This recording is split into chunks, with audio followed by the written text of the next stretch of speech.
नहीं चलेगा, नहीं चलेगा, नहीं चलेगा, नहीं चलेगा। हम लोग नीट में जो धांधली चल रहा है, जिस तरीके से पेपर लीक हो रहा है, उसके खिलाफ आज हम लोग यहाँ प्रोटेस्ट कर रहे हैं एसएफआई के तरफ से।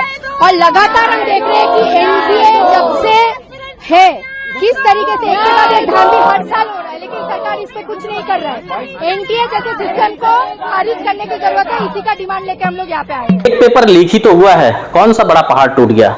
अगर इस तरीके से पेपर लीक के बाद आप सरकार से सवाल पूछोगे, शिक्षा मंत्रालय से सवाल पूछोगे तो लाठियां बरसाई जाएंगी, आपके ऊपर देशद्रोह का केस लगा दिया जाएगा, इतना मारा जाएगा कि जिंदगी में आप कभी चलने के लायक नहीं रहोगे। देशद्रोह का मुकदमा लगा दिया जाएगा, जिंदगी भर जेल में सड़ते रहोगे। चौंक गए ना ये सारी बातें सुनकर, लेकिन क्या फर्क पड़ता है। कोई नई बात है क्या कि पेपर लीक हो गया है। ऐसे ना जाने कितने पेपर लीक वर्षों से हो रहे हैं। 2012 के बाद 2026 तक अधिकतर सारे पेपर लीक ही हुए हैं। हाल ही में खान सर का एक मजाकिया जवाब चल रहा था कि 10 रुपए का डायपर लीक नहीं होता है, लेकिन इनके पेपर हर बार लीक हो जाते हैं। मजाक की बात तो है ही, लेकिन उन माँ बापों से पूछो जो माँ बाप अपनी रोजी रोटी काट कर दिन में एक दिन भोजन करते हैं, सुबह की जगह शाम या शाम की जगह सुबह करते हैं, लेकिन अपने बच्चों को पढ़ाते हैं उनके भविष्य उज्जवल करने के लिए।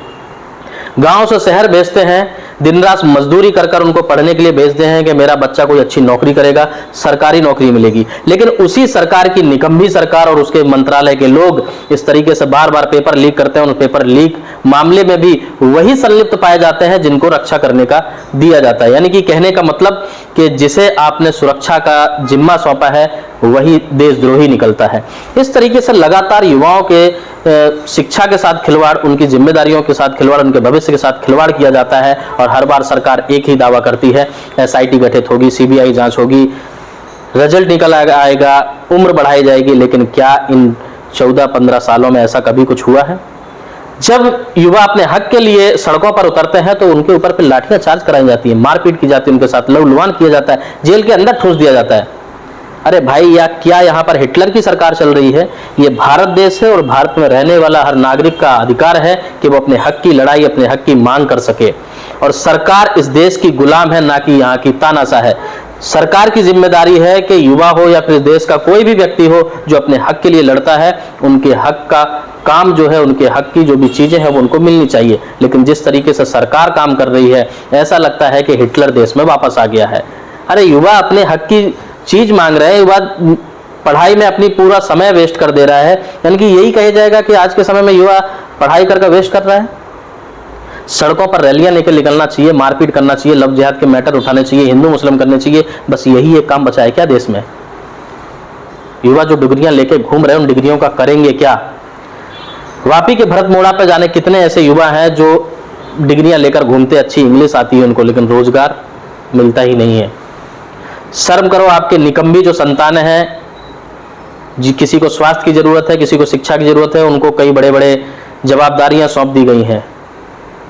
परिवारवाद करते हुए बैठ रहे हो और बात करते हो देश की, धर्म की और राष्ट्र की। राष्ट्र सर्वोपरि कहने वाले लोग, राष्ट्र हितैषी कहने वाले लोग, आखिरकार वो अंधभक्त भी कहाँ हैं जो अंधभक्ति में इतने लीन हो गए कि देश लगातार गटर में जाता है और तुम सिर्फ अंधभक्ति में पड़े रहते हो। अरे तुम्हारे बच्चों के भी पेपर लीक हो रहे हैं। बुढ़ापे में जब वही बच्चे भोजन नहीं देते हैं तब संस्कार संस्कृति की बात करते हो। शर्म आनी चाहिए तुमको। डिग्री हाथ में, नौकरी हवा में। 2012 से 2026 तक पेपर लीक, बेरोजगारी और लाठियों के बीच पिसता भारत का युवा। भारत में कहा जाता है कि युवा देश का भविष्य है, लेकिन पिछले 14 वर्षों में ही युवा सबसे ज्यादा ठगा गया है। कभी पेपर लीक हुआ, कभी भर्ती रद्द हुई, कभी रिजल्ट अटका। नमस्कार दोस्तों, आप देख रहे हैं सालसन न्यूज और मैं हूं विनय प्रजापति।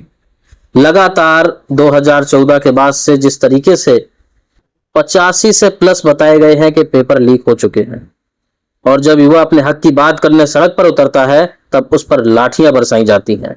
2012 से 2026 की यह कहानी सिर्फ बेरोजगारी की नहीं है, यह उस टूटते विश्वास की कहानी है जहां मेहनत हारती दिखी और सिस्टम बार बार कटघरे में खड़ा नजर आया। पढ़ाई करो, फिर इंतजार करो, फिर पेपर लीक का शिकार बनो। देश में करोड़ों युवा कोचिंग में लाखों रुपए खर्च करते हैं, किराए के कमरों में रहकर तैयारी करते हैं, परिवार की उम्मीदों का बोझ उठाते हैं, कई साल सिर्फ सरकारी नौकरी के सपने में लगा देते हैं, लेकिन बदले में उन्हें क्या मिलता है? पेपर लीक, भर्ती घोटाले, परीक्षा रद्द, कोर्ट केस और अनिश्चित भविष्य। व्यापम से शुरू हुआ अविश्वास का दौर।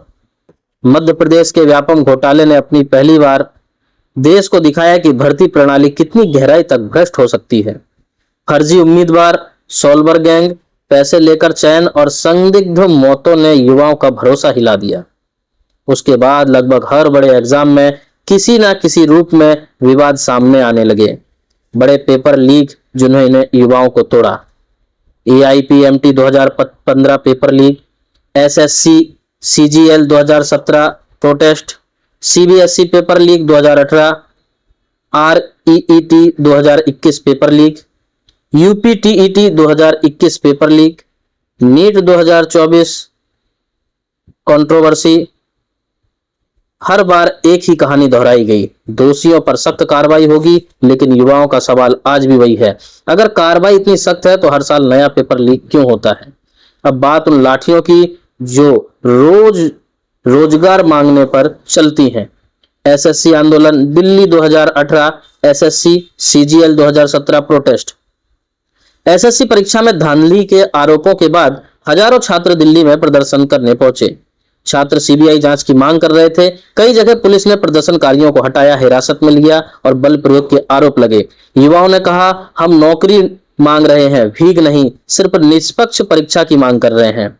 रेलवे भर्ती आंदोलन, बिहार और Uttar Pradesh 2022, RRB NTPC protest 2022। Railway भर्ती परीक्षा को लेकर बिहार, प्रयागराज और कई शहरों में भारी प्रदर्शन हुए। छात्रों का आरोप था, रिजल्ट प्रक्रिया गलत है, भर्ती पारदर्शी नहीं है, वर्षों से भर्ती अटकी हुई है। कई जगह पुलिस लाठीचार्ज, छात्रों की गिरफ्तारी, हॉस्टलों में कार्रवाई, रेलवे संपत्ति नुकसान के आरोप। टीवी चैनलों पर छात्रों को उपद्रवी कहा गया, लेकिन शायद ही किसी ने पूछा, आखिर युवा इतने गुस्से में क्यों हैं? शिक्षक भर्ती आंदोलन, उत्तर प्रदेश और राजस्थान, REET और UPTET जैसे मामलों में हजारों अभ्यर्थियों ने विरोध प्रदर्शन किए। उनका दर्द था, वर्षों की तैयारी बर्बाद हो गई, बार बार परीक्षा रद्द हो रही है, उम्र सीमा खत्म होने का डर है।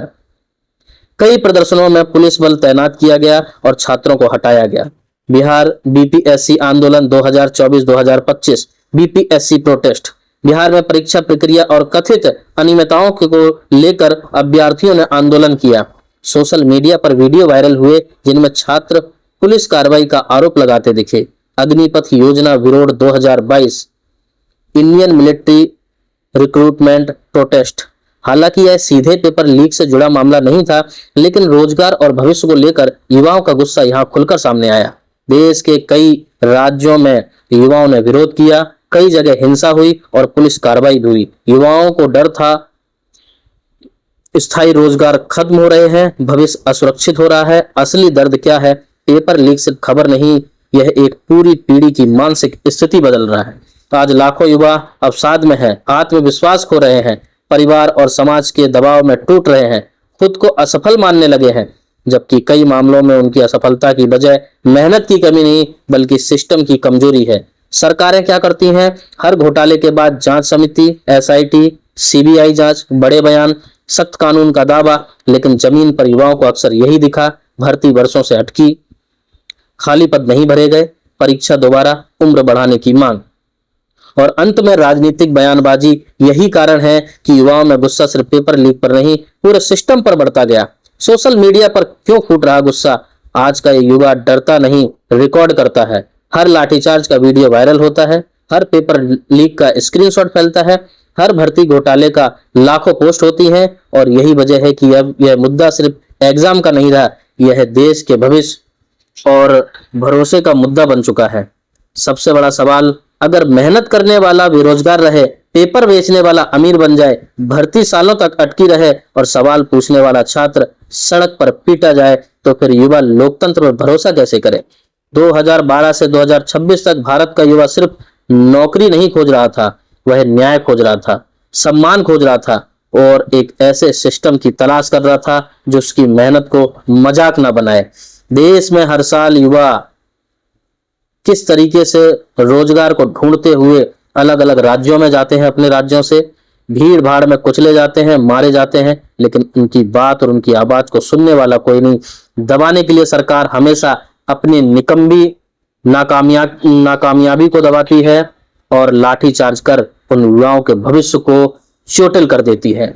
युवा इस देश की सबसे बड़ी रीढ़ की हड्डी, खुद देश का प्रधानमंत्री कहता है विकसितशील देश है, युवाशील देश है, दुनिया के अंदर सबसे ज्यादा युवा भारत में पाए जाते हैं। लेकिन उन युवाओं के साथ किस तरीके का सरकार लगातार व्यवहार कर रही है, ये देश दुनिया में किसी से छिपा नहीं है। युवाओं का दर्द उनका परिवार और उस देश का युवा ही समझ सकता है, जिस देश में युवाओं को आत्मसम्मान के साथ रोजगार दिया जाता है। आप सबकी इस पूरी प्रक्रिया पर क्या राय है, हमें कमेंट बॉक्स में कमेंट करके अवश्य बताएं। देश विदेश की खबरों से जुड़े रहने के लिए देखते रहिए सालासर न्यूज।